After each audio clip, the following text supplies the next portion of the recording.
अस्सलाम वालेकुम, this is आदर्शवान। अच्छा, आज की इस वीडियो में हम बात करने वाले जो अटेंडेंस शीट होती है, इसको किस तरह से कैलकुलेट किया जाता है। फाइनली मेरे पास कोई एक मंथ की अटेंडेंस है। अभी वैसे ये मंथ कंप्लीट नहीं हुआ, मैंने फ़र्ज़ी बनाई है। तो ये इस तरह से आपके पास किसी भी इंस्टीट्यूट की अटेंडेंस है, वो स्टूडेंट की अटेंडेंस हो सकती है या फिर स्टाफ की अटेंडेंस हो सकती है। तो यहाँ पे मैंने स्टाफ की जो अटेंडेंस है उसका एक फॉर्मेट बनाया और उसके अकॉर्डिंग हमने क्या करना है, इसमें जो टोटल प्रेजेंट है उनको हमने देखना है, टोटल प्रेजेंट कितनी, कौन से स्टाफ मेंबर की टोटल प्रेजेंट कितनी बन रही है, और उसके बाद उनकी टोटल एब्सेंट कितनी है, उसके बाद हॉलीडेज कितनी है, और इसके अलावा उनकी जो मंथली परसेंटेज बनती है अटेंडेंस के हिसाब से वो कितनी है। बेसिकली इन चीज़ों को हमने आज देखना है। तो इसके लिए क्या करेंगे, बहुत ईजी सा मेथड है। हम यहाँ पे एक छोटा सा सिंपल फंक्शन यूज़ करेंगे। ज़ाहिर अगर बड़ी शीट है तो आप एक एक काउंट करके उसको नहीं लिख सकते, लिखेंगे तो आप इस पर सारा दिन गुजार देंगे। फिर भी हो सकता है बड़ी शीट है तो आप ना कर पाएँ। तो इसको हमने ऑटो देखना है, ऑटो किस तरह से कैलकुलेशन की जाती है। तो सिंपली मेरे पास जो ऑलरेडी कैलकुलेशन की हुई है हम इसको रिमूव कर देते हैं। ठीक है, इसको हम यहाँ पे सिलेक्ट कर लेते हैं और उसके बाद यहाँ पे आप जो कीबोर्ड से सिंपल डिलीट का बटन प्रेस करेंगे तो ये डिलीट हो जाएंगे। अभी सबसे पहले वो कहते हैं ये जो अटेंडेंस है ना, इसमें से आपने टोटल प्रेजेंट इनकी कितनी है वो सेपरेट करनी है, यानी उनकी तादाद आपने लिखनी है इंडिविजुअली, यानी एक स्टाफ मेंबर की कितनी प्रेजेंट है। तो इसके लिए एक फंक्शन यूज़ करेंगे, आपने इज इक्वल टू लिखना और उसके बाद यहाँ पे ऊपर फार्मूला बार में आ रहे हैं, यहाँ पे लगाया करें फंक्शन या formula. Is equal to count if लिखेंगे, उसके बाद ब्रैकेट स्टार्ट कर देंगे। सबसे पहले वो कहता है रेंज। रेंज का मतलब ये होता है कि जिसमें से आप डेटा निकालना चाह रहे हैं, यानी कोई स्पेसिफिक डेटा निकालना चाह रहे हो। तो मैं रेंज में ओवरऑल ये यहाँ पे जो स्टार्ट से एंड तक पूरे मंथ का जो डेटा है इसको मैं ऐड कर लूँगा। इसमें फिर से कॉमा लगाऊंगा, उसके बाद नीचे देखिए आपको कह रहा है क्राइटेरिया। तो जो चीज़ हमने प्रिंट करवानी वो इन्वर्टेड कॉमास में लिखते होते हैं। हम यहाँ पे इन्वर्टेड कॉमास लगाते हैं भी, यहाँ पे सबसे पहले हमें चाहिए प्रेजेंट। तो इन्वर्टेड कॉमास में पी लिखेंगे, ब्रैकेट क्लोज कर देंगे और उसके बाद आपने एंटर प्रेस कर देना है। ठीक है, तो जैसे ही मैंने एंटर प्रेस किया आप चेक कर लें इसकी जो टोटल प्रेजेंट बनती हैं वो 23 हैं। ठीक है, आप डबल क्लिक करके फार्मूला फंक्शन चेक भी कर सकते हैं।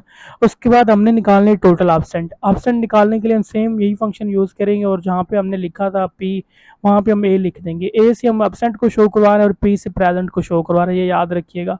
तो इज इक्वल टू यहाँ पे लिखूंगा और उसके बाद यहाँ पे आप फिर काउंट इफ लिखेंगे, ब्रैकेट स्टार्ट कर देंगे। ठीक है, काउंट इफ कर लीजिएगा, ब्रैकेट स्टार्ट कर देंगे। उसके बाद यहाँ पे सबसे पहले रेंज। रेंज आप वही सिलेक्ट करेंगे जो पहले आप बता चुका हूँ, ओवरऑल जो रेंज होती है।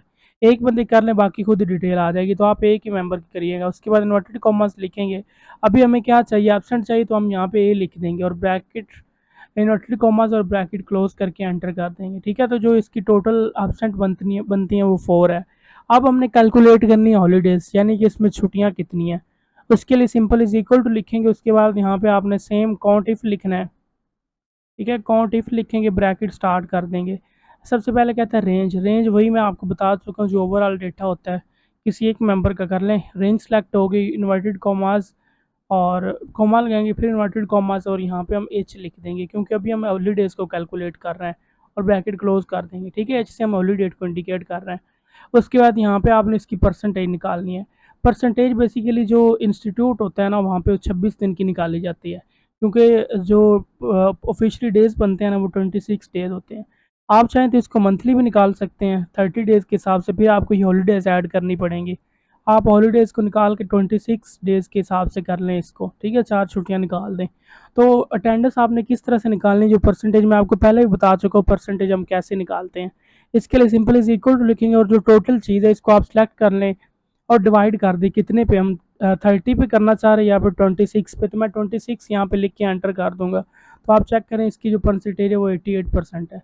बाद ऐसे होता है कि आपके पास परसेंटेज नहीं शो होती, तो आपने ऊपर यहाँ पे जो परसेंटेज है इसको सिलेक्ट करेंगे तो वो आपकी जो वैल्यू होगी वो परसेंटेज में कन्वर्ट हो जाएगी। ठीक है, उसके बाद आप सारा डेटा सेलेक्ट कर लें और यहाँ पे डबल क्लिक करेंगे तो ये सारा डेटा नीचे ड्रैग हो जाएगा। तो आप देख लीजिएगा यहाँ पे जो इतनी इसकी हर बंदे की जो फाइनल उसकी अटेंडेंस बनती है वो यहाँ पे शो करवा रहा है। प्रेजेंट कितनी है, टोटल एब्सेंट कितनी है, उसके बाद टोटल एब्सेंट है, उसके बाद हॉलीडेज है और यहाँ पे परसेंटेज है। तो उम्मीद है आपने इस वीडियो को प्रॉपर वॉच किया होगा और समझा होगा किस तरह से इसके ऊपर वर्क करते हैं, किस तरह से जो अटेंडेंस शीट होती है इसको आप क्रिएट करते हैं। तो आप कोशिश करिएगा इसको लेक्चर वॉच करने के बाद इसको अच्छे से देखिएगा और कोशिश करिएगा इसको बनाने की। ठीक है, जो चीज़ आपको ना समझे आप मुझसे पूछ लीजिएगा।